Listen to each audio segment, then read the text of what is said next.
nosotros somos mayordomos de Dios. Nada de lo que hay en este mundo o de lo que tenemos no es nuestro.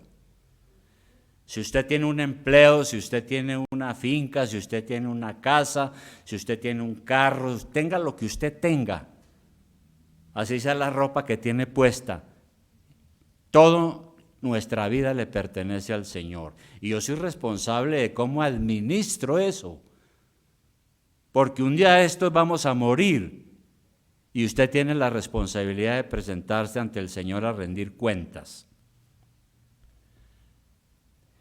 El asunto, hermanos, que vamos a ver hoy es que, como lo dijimos la última vez, había una colecta entre las iglesias. Estamos hablando de casi hace 2000 años, cuando la iglesia estaba comenzando en el mundo. Entonces, había una colecta para los creyentes pobres de la iglesia de Jerusalén, porque en esa región habían hambrunas y muchas dificultades. Corinto, pues, era una ciudad donde el apóstol Pablo fundó una iglesia, y parece que era una iglesia pudiente, ¿no? Pero esta iglesia había sido lenta en cumplir con esa obra de gracia, como la llama el apóstol. Y en los versículos anteriores vimos que el apóstol exhortó a esta iglesia con esta segunda carta que conocemos aquí, que estamos mirando ahora. Exhortó a esa iglesia para que fuera generosa y puso de ejemplo a las iglesias de Macedonia, un lugar que quedaba más al norte, la provincia de Macedonia. Porque esas iglesias de Macedonia habían ya dado su ofrenda con alegría, más allá de sus fuerzas, y lo habían hecho como un privilegio. Entonces, en eso consiste esta exhortación del apóstol en esta carta a la iglesia de Corinto.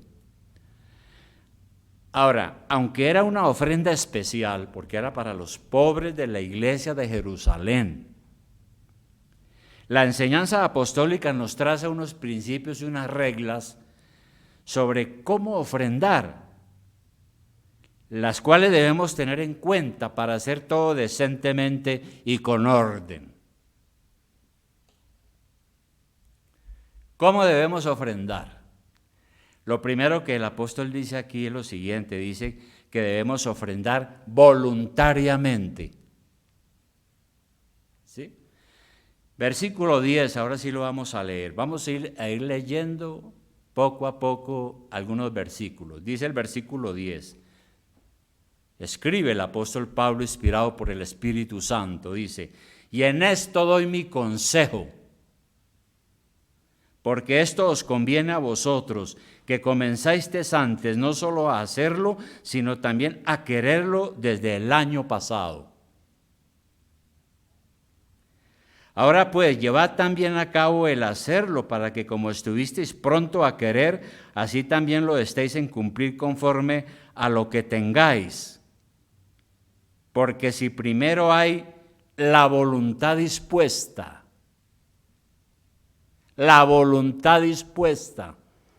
será acepta según lo que uno tiene, no según lo que no tiene.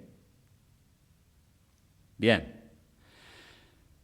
Parece que la iglesia de Corinto había tenido buenas intenciones, pero no las había llevado a la práctica. Pablo dice aquí que desde el año pasado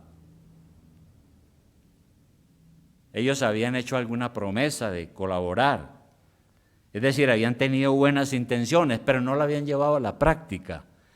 Y esto nos pasa a veces, todavía, ¿no? Tenemos buenas intenciones, pero no las llevamos a la práctica. Nuestras ofrendas a la iglesia no pueden quedar en buenas intenciones. Y este asunto de prometer ofrendar para la iglesia y no cumplir es pecado. Y por tanto deberíamos arrepentirnos de esto. Lo que uno promete hay que cumplirlo, y más cuando es las cosas de Dios. Y por eso encontramos en el libro de Eclesiastés, rápidamente, pero ya regresamos a 2 de Corintios, pero en Eclesiastés capítulo 5, hay que leer de vez en cuando Eclesiastés, que tiene mucha sabiduría. Eclesiastés capítulo 5 es un libro que tiene mucha filosofía divina. Eclesiastés capítulo 5, versículo 1. Mire la recomendación que da con esto que acabamos de decir. Cuando fueres a la casa de Dios, o sea, a la iglesia, cuando fueres a la casa de Dios, guarda tu pie y acércate más para oír que para ofrecer el sacrificio de los necios. Yo estaba mirando en el griego esta palabra y la palabra es dura, porque allá también dice que tenga cuidado de no ir a la iglesia a ofrecer el sacrificio de los estúpidos, porque no saben que hacen mal. No te des prisa con tu boca, ni tu corazón se apresure a proferir palabra delante de Dios, porque Dios está en el cielo y tú sobre la tierra.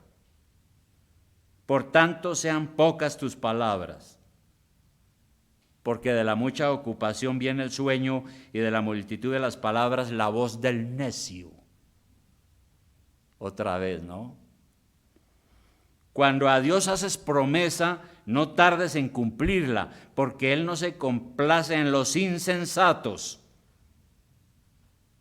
Y insensato también es una palabra que tiene que ver algo así como con no ser estúpido, ¿no? Cumple lo que prometes, dice allí. Bien, entonces según lo que dice acá, uno debe tener claro hacia dónde se dirige y cuidar bien sus pasos, y más si va a ir a la iglesia, ¿no? Cuando venimos a la iglesia venimos a adorar a nuestro Señor. Todo el programa es un acto de adoración, y eso incluye las ofrendas, como la acabamos de hacer hace un momento. Y hemos dicho que la ofrenda es un acto sacrificial. Lo explicamos hace 8 días. Por tanto, uno debe venir con cuidado y no hacer el papel de los insensatos, de los tontos. Mucho menos orar haciéndole promesas a Dios y después no cumplir. Porque eso es como tratar a Dios como si Dios fuera tonto. Por tanto, la ofrenda es voluntaria, porque si uno da con dolor o por una obligación, es mejor no dar nada, porque esa ofrenda no será aceptada por Dios. Pero hay que cumplir lo que uno dice, lo que uno piensa en su corazón. Y debe ser voluntaria, debe ser con alegría como los macedonios, porque de lo contrario es mejor no dar, porque esa no va a ser una ofrenda agradable delante de Dios. Un segundo aspecto que menciona aquí es que debemos ofrendar en proporción a lo que se tiene, naturalmente. Versículo 13, ahora sí leamos el versículo 13, dice lo siguiente: porque no digo esto para que haya para otros holgura y para vosotros estrechez, sino para que en este tiempo, con igualdad, la abundancia vuestra supla la escasez de ellos, para que también la abundancia de ellos supla la necesidad vuestra, para que haya igualdad. Como está escrito, el que recogió mucho no tuvo más, y el que poco no tuvo menos. Entonces el apóstol aclara que con estas exhortaciones a ofrendar, no los está obligando a dar lo que no pueden. Tampoco se trata de que unos se sientan cómodos al recibir la ofrenda a costa de la necesidad de otros. Sin embargo, dada la situación grave por la que estaba atravesando la iglesia en este momento, la iglesia de Jerusalén, lo que se busca o lo que se buscaba era que, como la iglesia de Corinto era una iglesia que tenía abundancia, entonces dieran generosamente para aliviar la escasez de esos hermanos pobres que estaban sufriendo. Y esto porque, como dice el dicho, la vida da muchas vueltas, ¿no? Y no se sabe si en el futuro los papeles cambien y la iglesia de Corinto pudiera llegar a padecer necesidades, mientras que la otra iglesia a la que estaban ayudando se recuperara y entonces esa iglesia pudiera retribuir la generosidad que en su momento manifestaron los corintios. Y entonces así se establece una especie de igualdad o equilibrio. Cuando uno está boyante, uno puede ayudar a otros que padecen pobreza y necesidades, porque no se sabe, la situación puede cambiar. Y hoy estamos ayudando, pero el día de mañana podemos tener también escasez. Y aquellos a quienes ayudamos pueden tener abundancia. Y entonces van a contribuir al contrario, a ayudarnos por haber sido generosos. Tiene que haber una ayuda recíproca. El Señor Jesucristo fue claro, el Señor dijo, dad y se os dará. Medida buena, apretada, remecida y rebosando, darán en vuestro regazo. Esto está en el Evangelio de Lucas. Entonces usted ayuda hoy y mañana puede ser ayudado. Uno no sabe. Así que en la divina providencia Dios establece un equilibrio. Ayude porque usted también puede ser ayudado más adelante. Usted ahorita está bien y los otros mal. Mañana los otros pueden estar bien y usted mal.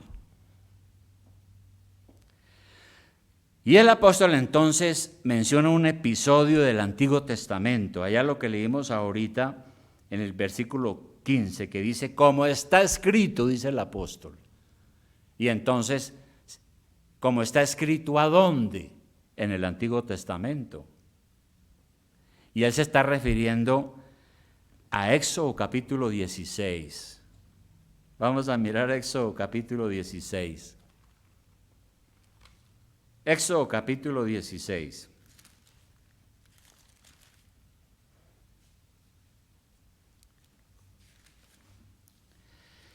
¿Qué nos dice allí en ese pasaje? Vamos a resumirlo porque no podemos leer todo, pero sí vamos a mirar unos versículos. Sabemos que en su peregrinaje por el desierto, el pueblo de Israel tuvo hambre,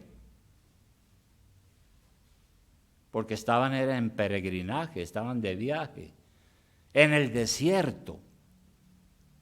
Hubieran podido morir. Y Dios hizo un milagro para que el pueblo no muriera de hambre. ¿Cuál fue el milagro?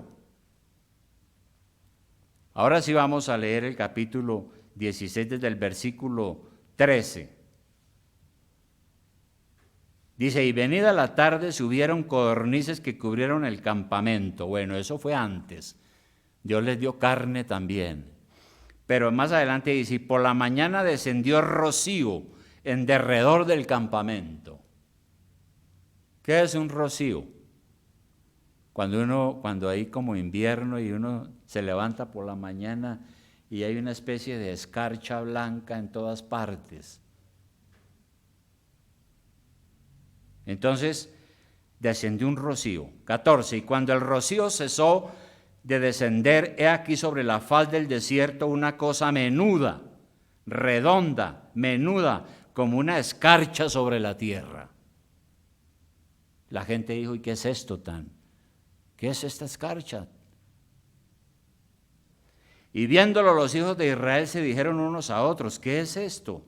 Porque no sabían qué era. Entonces Moisés les dijo, es el pan que Jehová os da para comer. ¿Ve? El pan que Jehová os da para comer. Ahora, Dios dio instrucciones precisas sobre el sistema de recolección. Una vez que el Señor les dice, ese es el pan, pero van a recogerlo como yo diga. Sigamos leyendo el 16. Esto es lo que Jehová ha mandado: recoged de él cada uno según lo que pudiere comer, un gomer por cabeza, conforme al número de vuestras personas, tomaréis cada uno para los que están en su tienda. Y los hijos de Israel lo hicieron así, y recogieron unos más, otros menos. Entonces Dios da la orden de que sea un gomer, la cantidad. ¿Qué es un gomer? Era una medida de aproximadamente 2 kilos. De manera que cada familia debía tomar esa cantidad de maná por cabeza. Si habían 5 personas, serían entonces 10 kilos. Así era. Nadie debía quedarse con poco o con mucho, para establecer una especie de igualdad, porque en el versículo 18, ¿qué dice? 17 otra vez. Y los hijos de Israel lo hicieron así, y recogieron unos más, otros menos, y lo medían por gomer, y no sobró al que había recogido mucho, ni faltó al que había recogido poco. Cada uno recogió conforme a lo que había de comer. Ahora, es muy probable que después de que los israelitas probaron eso y dijeron, no, qué cosa tan rica, es dulce, es el pan del cielo. Un fenómeno extraño, pero Dios lo hizo así, que algunos empezaron a acaparar para ellos. Y otros que estaban medio enfermos apenas alcanzaron a medio, tal vez, llenar alguna taza. Sin embargo, cuando llegaron para medirles lo recolectado, cada hombre recibió su gomer y nada más. Nadie se pudo quedar con más y nadie con menos. Cada hombre tenía su propia igual cantidad, y por eso así se cumplió lo que dice el apóstol Pablo, lo que ya leímos. Él usa ese ejemplo aquí. Dice, hablando de las ofrendas, y dice, el que recogió mucho no tuvo más, y el que poco no tuvo menos. Al que recogió mucho no le sobró, y al que recogió poco no le faltó. ¿Verdad? Fíjese la sabiduría de Dios para estas cosas, ¿no? Él quiere que su pueblo, su iglesia, se ajuste y se preocupen unos por otros. Ahora, yo quiero decir algo. Esto no es un asunto político. Nosotros sabemos que hay una tendencia política que se conoce como el socialismo. El socialismo busca a la fuerza establecer un equilibrio de la riqueza, quitándole a los ricos y distribuyéndole a los pobres. Y a veces con violencia, ¿no? También se conoce como el comunismo, que así fue. Hoy se le llama el socialismo, que es como más elegante. Y digo esto porque en las iglesias se han colado ciertas ideas socialistas. Hace unos años asistí a una conferencia en la Asociación Bautista Nacional, conocida también como la Convención. Es una asociación de iglesias que se reúnen cada año y llevan ofrendas para eventualmente ayudar a otras iglesias, tal vez siguiendo este ejemplo que estamos mencionando hoy. Y en esa reunión, algunos pastores de la teología de la liberación, que es una doctrina socialista, que quiere leer la Biblia de otra manera, pero es equivocada. Estos teólogos de la liberación estaban proponiendo que la Asociación Bautista se convirtiera en una ONG. Y las ONG son organizaciones políticas, muchas de ellas de carácter socialista. Sin embargo, las iglesias no están llamadas a solucionar el problema social de los pobres. A eso no nos llamó Dios. Eso es un problema del Estado.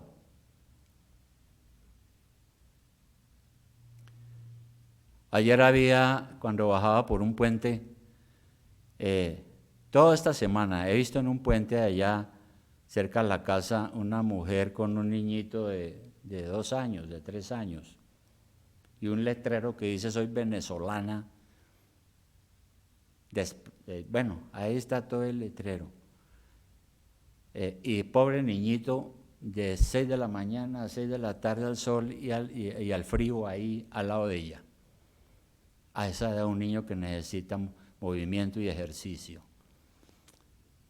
Claro, uno se pregunta, bueno, ¿y a dónde están las entidades que deben ayudar a solucionar el problema, el bienestar familiar que tiene tanta plata? ¿Dónde está la policía de infancia y adolescencia? Entonces, cuando iba bajando el puente, habían 2 policías pidiendo documentos a todo el que pasaba, y le dije, mire, señora agente, allá arriba hay una señora que me dijo, no, yo de 1000 amores voy y le digo, pero si es una indígena, no, porque me meto en un problema, puedo ir a la cárcel, porque las cosas están organizadas de tal manera que eso es un problema muy difícil, me dijo el policía. Y mire usted, hermano, en el Imperio Romano, cuando Pablo escribió esta carta, había esclavitud y mucha pobreza. Cuando Pablo escribió esta carta, y el apóstol nunca recomendó salir a las calles a repartir el dinero de la iglesia. Él habló de reunir una ofrenda, pero para los pobres que eran miembros de la iglesia. Y él dice que hay que ayudar primeramente a la familia de la iglesia, ¿no? Así lo dice. Así que no se trata de eso, sino de un grupo de iglesias que pidió a sus miembros que voluntariamente dieran dinero para que otra iglesia lo distribuyera en beneficio de sus hermanos pobres. Y Pablo dice que no está obligando a nadie. El dinero para la iglesia debe darse voluntariamente y no de mala gana o por obligación. Debe darse con amor y con alegría porque es para la iglesia del Señor. De manera que el apóstol Pablo tiene como propósito no crear un sistema social en particular, sino exhortar en la iglesia a los que tienen dinero para que sean generosos y pongan al servicio de Dios lo que tienen en favor de la iglesia que esté necesitada. Y por supuesto para el mantenimiento de toda la obra de Dios. Por eso aquí en 2 Corintios 8:24, él le dice también a la iglesia un poco antes, dice, mostrad pues para con ellos ante las iglesias la prueba de vuestro amor y de nuestro gloriarnos respecto de vosotros. Bien, hermanos. Y un tercer punto y último de lo que podemos aprender de esta carta de Pablo sobre cómo ofrendar.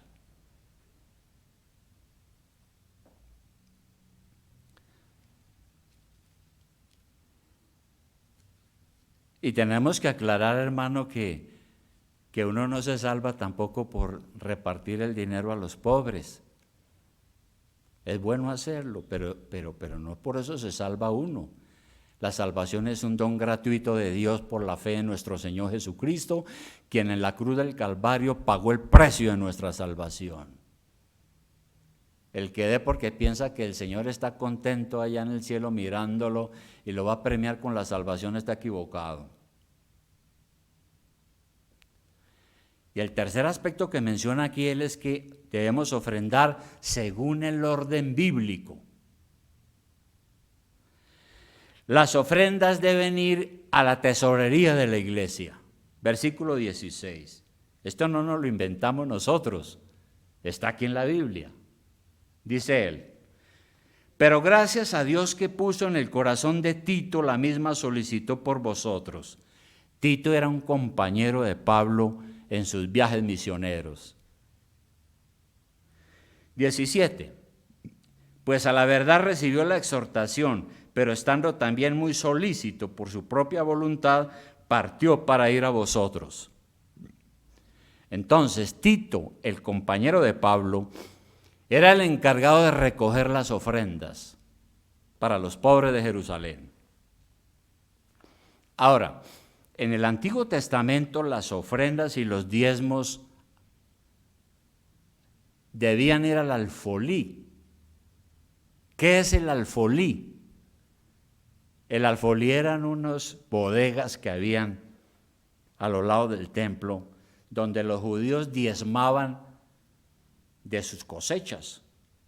Entonces llegaban con bultos de cereales, con bultos de grano o con toneles de vino, porque gozosamente daban a la obra del templo en Jerusalén los diezmos de sus cosechas y todas esas cosas a la alfolía, esos lugares de recolección. Y hay otro sistema también que se daba ya en moneda, pero mayormente era esto. Hoy el equivalente a la alfolía es la tesorería de la iglesia, porque ninguno de nosotros somos agricultores. Han pasado 2000 años, entonces no podemos traer aquí el diezmo de mi cosecha de papa, porque pues, ¿qué voy a hacer? Tengo que venderle y traerle la plata. Es así. Así lo ha ordenado el Señor. ¿Y eso qué nos enseña? Uno no puede utilizar las ofrendas caprichosamente, es decir, arbitrariamente, según sus normas. Yo he conversado con personas que dicen lo siguiente. Dicen, yo no doy mis ofrendas a la iglesia, prefiero dárselas a un pobre, a alguien necesitado. Algunos dicen así. Otros dicen, mis ofrendas deben ser destinadas a lo que yo diga. Por ejemplo, a arreglos que se deben hacer. Bueno, ¿y quiénes somos nosotros para decidir el destino de las ofrendas sin tener en cuenta la iglesia del Señor? Si es que el dinero que usted tiene no es suyo, es de Dios, que le permite gastarlo para su bienestar, de acuerdo, pero las ofrendas son para la iglesia del Señor. Así que, ¿qué nos creemos que somos? Tenemos el derecho a decir para dónde van. ¿Quiénes nos creemos que somos? Y otro aspecto de eso es que las ofrendas deben ir a la tesorería de la iglesia para ser administradas por las personas designadas por las iglesias. Versículo 18. Dice Pablo, y enviamos juntamente con él, o sea, a Tito, ¿no? Lo enviaron. Y enviamos juntamente con él al hermano cuya alabanza en el evangelio se oye por todas las iglesias.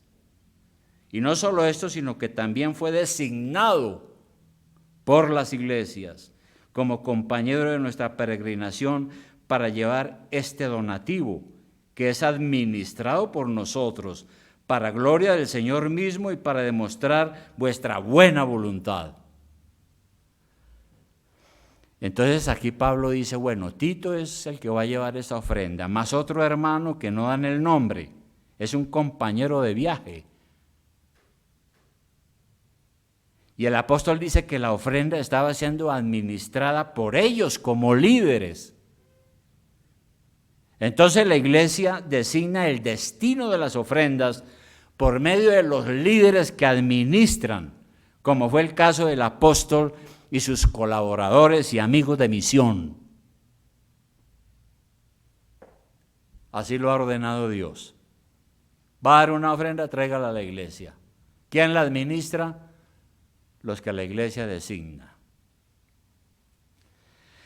¿Y cómo deben ser esas personas que administran? Deben ser personas de comprobada honradez. Versículo 20. Dice, evitando que nadie nos censure en cuanto a esta ofrenda abundante que administramos. Parece que era una plata grande. Por eso iban 3 por lo menos. Por los ladrones y muchas cosas de esa época. No había avión, había barco. 21. procurando hacer las cosas honradamente, no solo delante del Señor, sino también delante de los hombres, dice él. En otras palabras, Pablo está diciendo, somos muy cuidadosos, que nadie nos desacredite en nuestra administración de esta ofrenda generosa. El apóstol tenía que tomar precauciones. Y no es que él no pudiera confiar o que la gente no pudiera confiar en Tito y en los otros que iban con esa ofrenda para Jerusalén, abundante, sino que él no podía confiar y tenía que tener mucho cuidado de sus enemigos. ¿Y dónde estaban los enemigos del apóstol? En la misma iglesia. Siempre hay enemigos pensando y diciendo que nosotros, los pastores, nos robamos la plata de la iglesia. Y puede que haya pastores que hagan eso sí, yo no puedo decir que no. Puede que hayan pastores pícaros y ladrones, pero no se puede decir que todos son iguales. Y el apóstol sabía eso y por eso dice que él tenía mucho cuidado. Pablo tenía tantos enemigos que querían destruirlo y querían destruir la confianza de la gente en él y querían atacarlo por el asunto del dinero. La iglesia de Corinto, a esta que le manda esta segunda carta, llegó a acusar a Pablo de enriquecerse robándose las ofrendas. Por eso él, cuando se despidió de ellos en Mileto, dijo, ni plata ni oro he codiciado de nadie. Entonces, la manera como se manejaban las ofrendas de la iglesia era sin tacha, evitando cualquier tipo de censura por malos manejos. Pablo era cuidadoso de eso. Eran cuidadosos porque todo lo que hacían lo hacían delante del Señor que lo ve todo y delante de los hombres para tener un buen testimonio. Es un pecado y una vergüenza cuando el dinero de las ofrendas del pueblo de Dios se usa para el beneficio de algunos o se lo roban descaradamente. Pablo sí se cuidó mucho de eso, dijo que nadie nos acuse de esa cosa. Y también debían ser personas de comprobada confianza. Versículo 22, las encargadas de manejar esto. Versículo 22 dice, enviamos también con ellos a nuestro hermano, alguien que no sabemos quién fue, cuya diligencia hemos comprobado repetidas veces en muchas cosas, y ahora mucho más diligente por la mucha confianza que tiene en vosotros. 23. En cuanto a Tito, es mi compañero y colaborador para con vosotros, y en cuanto a nuestros hermanos, son mensajeros de las iglesias y gloria de Cristo. Mostrad pues para con ellos ante las iglesias la prueba de vuestro amor y de nuestro gloriarnos respecto de vosotros. Así las cosas, Tito y ese hermano cuyo nombre no se menciona aquí, eran hermanos diligentes y confiables. Por eso Pablo llama a Tito un compañero, un colaborador, un mensajero de las iglesias. En el Nuevo Testamento, el cuidado del dinero y de decidir cómo se gastaba estaba en los líderes. A los líderes piadosos se les encargaba eso.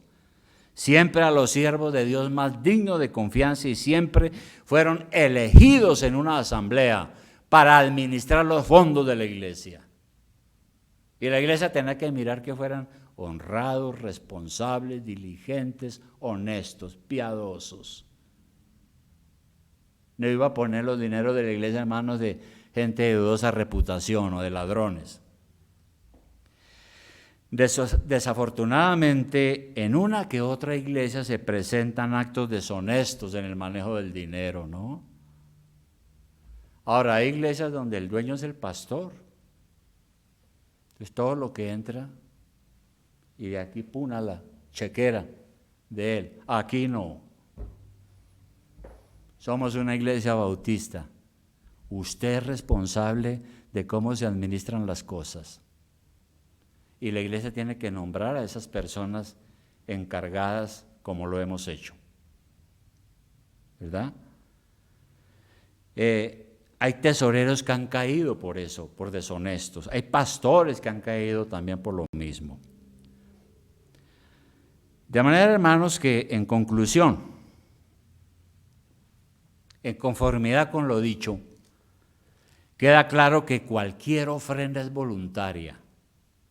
No es un impuesto, no obligamos a nadie, no presionamos a nadie. Aquí, en esta iglesia, yo no sé en las demás. Sin embargo, también es un deber ante Dios. Y los deberes no son optativos, sino que son deberes, aunque son voluntarios. No es si uno quiere. Hay gente que interpreta mal cuando uno le dice, no, es que la ofrenda es voluntaria. Hay algunos que dicen, pues como es voluntaria, pues no doy nada. No, un momentico. Tiene un deber de todas maneras con la iglesia. Naturalmente que la ofrenda debe ser proporcional a lo que se tiene. Si en la iglesia hay personas ricas, tienen una mayor responsabilidad en sostener la iglesia y cubrir sus necesidades. Si la persona es pobre, tampoco debe ser exonerada. Tiene también un deber de ofrendar, según lo que tenga. Y siempre he dicho, y este es un tema de mucha controversia, ¿no? Siempre he dicho que el diezmo es una buena medida. Y hay una pregunta que tenemos que responder. Los judíos bajo la ley en el Antiguo Testamento daban el diezmo de sus cosechas, de sus cultivos, de su ganado, de todo. Daban el diezmo. Nosotros ahora, bajo la gracia de Dios, ¿debemos dar menos o más? ¿Qué dicen ustedes? Creo que debemos dar es más, porque Dios, el Señor Jesucristo, ha entregado su vida en la cruz por nosotros, ha pagado el precio de nuestra salvación. Realmente toda nuestra vida le pertenece al Señor con lo que tenemos. Ese es el punto. Por eso decimos que eso del diezmo que ha sido tan controversial es una buena medida. Y uno puede dar el diezmo de lo poco o de lo mucho. Uno puede dar el diezmo de 1,000 pesos. ¿Cuánto es el diezmo de 1,000 pesos? 100 pesos. Y los ricos pueden dar porque les sobra. El principio entonces bíblico es que al que más tiene, más se le va a pedir, más se le va a exigir. Lo dijo Jesús. Ahora, el encargado de administrar las ofrendas no es usted. Porque si usted llega y tiene una buena entrada en una semana y usted dice, bueno, Dios me ha bendecido, bueno, voy a dar la ofrenda. No, pero yo que voy a dar la ofrenda para esa iglesia. Mire ese pastor cómo viste. Y eso como que hay manejos raros, como que hay manejos raros. Yo más bien se la doy aquí al de al lado que es pobre. ¿Sí? Pero es que usted no es el encargado de administrar las ofrendas. ¿Quién le dijo eso? El encargado es la iglesia, que elige entre sus miembros personas honestas para destinar los dineros de la iglesia, de esas ofrendas. Así las cosas, hermanos, no obstante todo lo dicho, esta voluntariedad y generosidad es para cristianos que se han dado primeramente al Señor. Recordemos que Pablo puso como ejemplo las iglesias de Macedonia, que eran muy generosas, que daban con amor, con alegría y más allá de sus fuerzas. Y él dice, pero ellos lo hicieron porque primeramente se dieron al Señor. Es lo primero.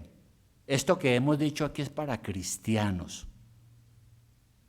Si aquí entra alguien y me escucha hoy y no es cristiano, ¿sabe qué va a salir a decir?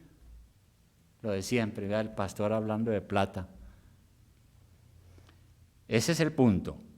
Si alguien es avaro o tacaño, no solo nunca dará generosamente, sino que tendrá su amor en el lugar equivocado, en la plata.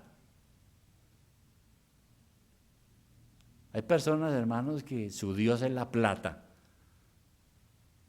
Y pues nunca van a dar una ofrenda, porque tampoco han sido salvos ni saben el beneficio que el Señor ha dado al salvarlos siendo pecadores. Por eso Pablo escribió en 1 de Timoteo 6:10, 1 de Timoteo 6:10, él dijo lo siguiente Pablo: porque raíz de todos los males es el amor al dinero. Dice que es la raíz de todos los males, el cual codiciando algunos se extraviaron de la fe y fueron traspasados de muchos dolores. Hermano, el que tiene amor al dinero y es mezquino, nunca va a dar una ofrenda a una iglesia. Y si va a dar, va a dar pues 100 pesos. Va a dar una limosna, como si Dios fuera limosnero. Denle los 100 pesos para a otra persona, pero no a la iglesia, porque eso no es bíblico.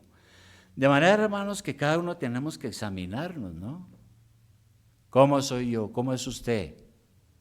¿Cuáles ideas tiene usted en la cabeza? Hay gente que tiene en la cabeza ideas raras, como decimos popularmente, tiene un poco de cucarachas en la cabeza, hermano, y no ha entendido este tema. Pero hay que preguntarnos, ¿cómo somos nosotros? ¿Cómo somos en la iglesia? ¿Somos generosos? ¿Somos buenos, honestos? ¿Somos responsables? Y en la iglesia, ¿cómo se maneja esto? ¿Quiénes son los que están al frente de la tesorería, de las finanzas y todo eso? Y aquí tratamos de hacer las cosas como lo decía Pablo, que nadie tenga nada que juzgarnos. Vamos a orar, hermanos. Señor y Padre celestial, creador de todo cuanto existe, gracias, Padre, por haber enviado a tu Hijo Jesús a salvarnos del pecado y de una vida miserable, de una vida de vicios, de una vida idólatra. Padre celestial, gracias porque siendo nosotros pecadores y sin merecerlo, tu Hijo Jesús vino a este mundo a dar su vida por nosotros. Y tú nos has llamado a esta salvación y nos has traído a la iglesia. Y la iglesia es el cuerpo de Cristo. Y nosotros, Señor, tenemos esta responsabilidad de sostener la iglesia con ofrendas generosas para que el evangelio se siga predicando, para que haya más iglesias, para que más personas conozcan la verdad, se arrepientan de sus pecados y tú les des una vida nueva. Gracias, Padre, danos ese corazón generoso, dadivoso, con alegría, para tu gloria. Y sabemos, Señor, que tú has prometido también grandes bendiciones para el dador alegre. Te adoramos, Señor, en esta hora. En el nombre de Jesús, nuestro Salvador, damos gracias. Amén.